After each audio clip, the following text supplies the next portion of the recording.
한 인간의 삶을 평가하는 일은 특히 그것이 공인의 삶일 때 더욱더 조심스러워야 한다.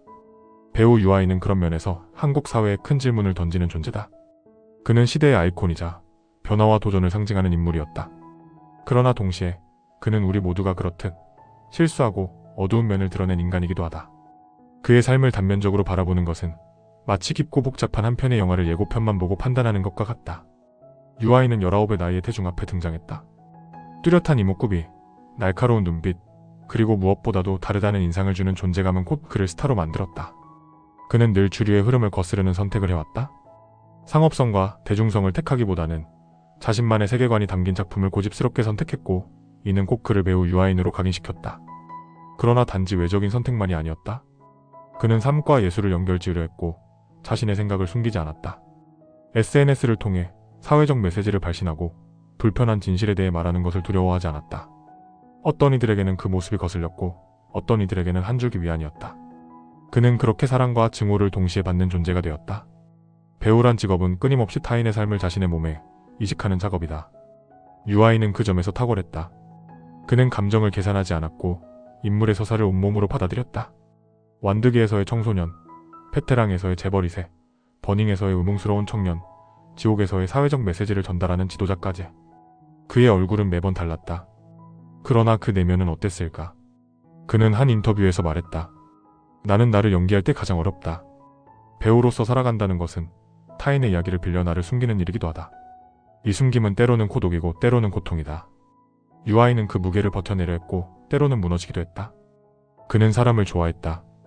친구들과의 스스럼 없는 모습, 예술인들과의 깊은 교류, 그리고 가족과의 따뜻한 시간은 그의 인간적인 면모를 보여준다. 특히 그는 후배 배우들에게 관대했고 자신만의 철학으로 삶을 대하는 이들과의 교감을 소중히 여겼다. 한 지인은 말했다. 유아인은 언제나 질문한다.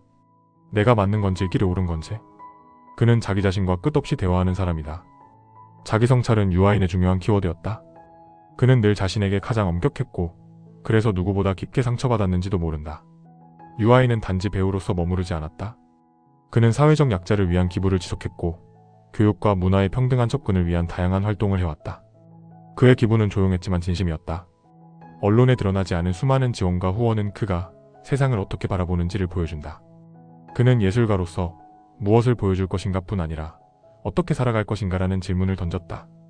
그의 행동은 때로 무모해 보였지만 그것이야말로 그가 시대를 사랑하는 방식이었다.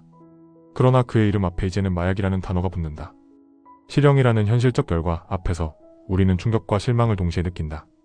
그의 선택은 잘못되었고 그 책임은 무거우며 그로 인해 상처받은 이들이 있다는 사실 또한 외면할 수 없다. 그렇다면 이제 우리는 그를 완전히 부정해야 할까? 그의 연기, 그의 철학, 그의 선의는 모두 가짜였던 걸까? 아니, 그렇지 않다. 인간은 하나의 선택으로 정의되지 않는다. 실수는 무너짐이고 동시에 회복의 가능성이기도 하다. 니체는 말했다. 너 자신이 되어라. 너 아닌 것이 되지 말라. 유아인은 끊임없이 자신이 되기 위해 싸웠고 때로는 그 싸움에 패배했다. 그의 삶은 모순과 충돌의 연속이었다. 그러나 그것이야말로 인간이 가진 진짜 얼굴이다. 삶이란 선과 악의 이분법으로 나눌 수 없다. 한 인간의 빛나는 순간과 어두운 그림자는 서로를 통해 존재한다. 유아인은 그 모든 것을 가진 존재였다. 그는 여전히 자신의 이야기를 살아가는 중이다. 실형 이후의 삶에서도 그는 스스로를 되돌아보고 다시 인간으로, 예술가로 걸어갈 수 있다. 우리는 종종 너무 빠르게 판단하고 너무 쉽게 손가락질한다. 그러나 진정한 변화는 이해에서 시작된다.